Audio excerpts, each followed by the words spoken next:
apparently there is a memorial that is being planned to commemorate the global war on terror.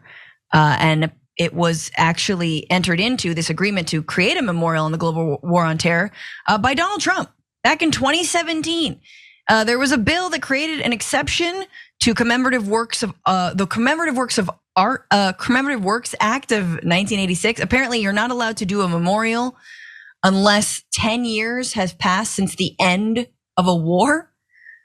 The war on terror, unclear whether it's still going on, but definitely the withdrawal from Iraq and then the withdrawal of Afghanistan, which only happened a year ago.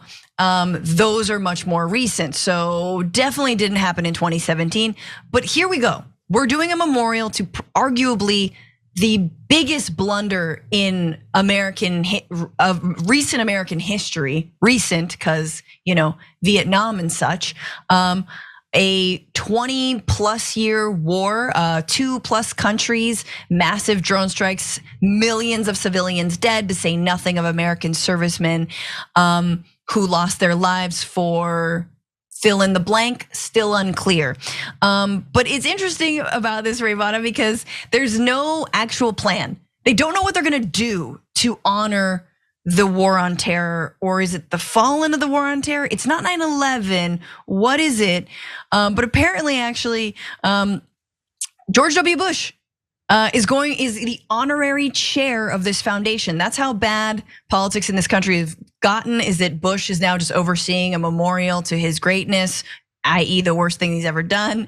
Let's see, the foundation's funders include 7-Eleven, Amazon, Baker Botts, a powerhouse Texas law firm named after James Baker, and Secretary of State for the first George Bush. So that's who's running this thing. Here's the thing, they don't know what they're gonna do with this global war on terror memorial, but they are asking a lot of questions. In fact, they are conducting a public survey, so feel free to go weigh in now through October 17th. So here's a little question 13 from this survey. Are asking, when someone stands before the Global War on Terror Memorial, or the GWAT, what do you hope they feel? Select all that apply: honor, healing, empowerment, unity, understanding, patriotism, or peace. What about embarrassment, shame, sadness? Any of those? Wasteful spending, regret?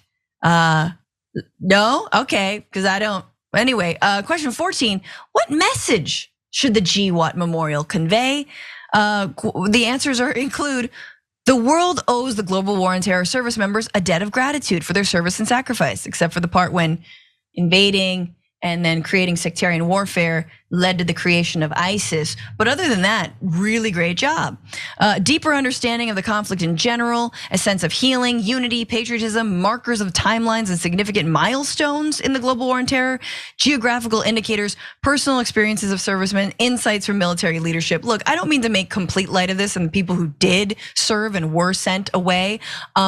But the only thing that I would be interested in for a global war on terror museum would be done by The Daily Show.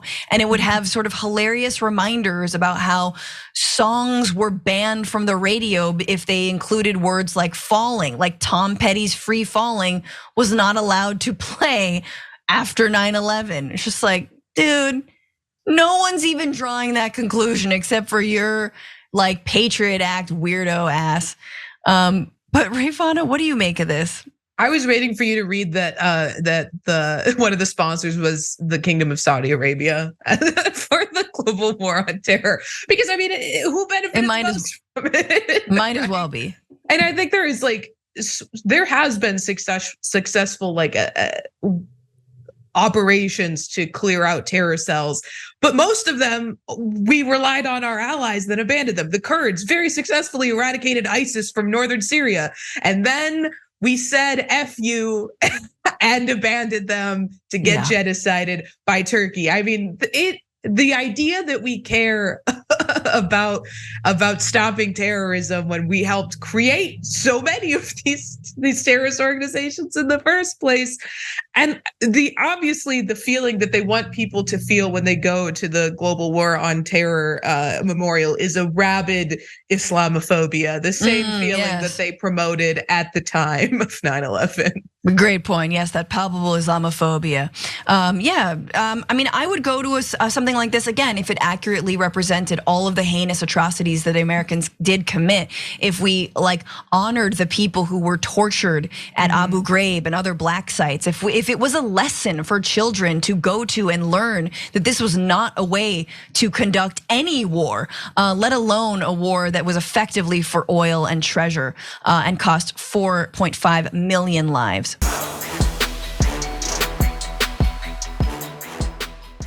Check out the Damage Report podcast each day, wherever you get your podcasts, whether Pocket Casts or Stitcher or iTunes. You can join me as I give you the news and stories you want, with a range of co-hosts and interview guests jumping in on the fun each day. Again, that's the Damage Report, wherever you get your podcasts. And if you get them at iTunes, don't forget to rate and review. Sometimes I'll read them live on the show.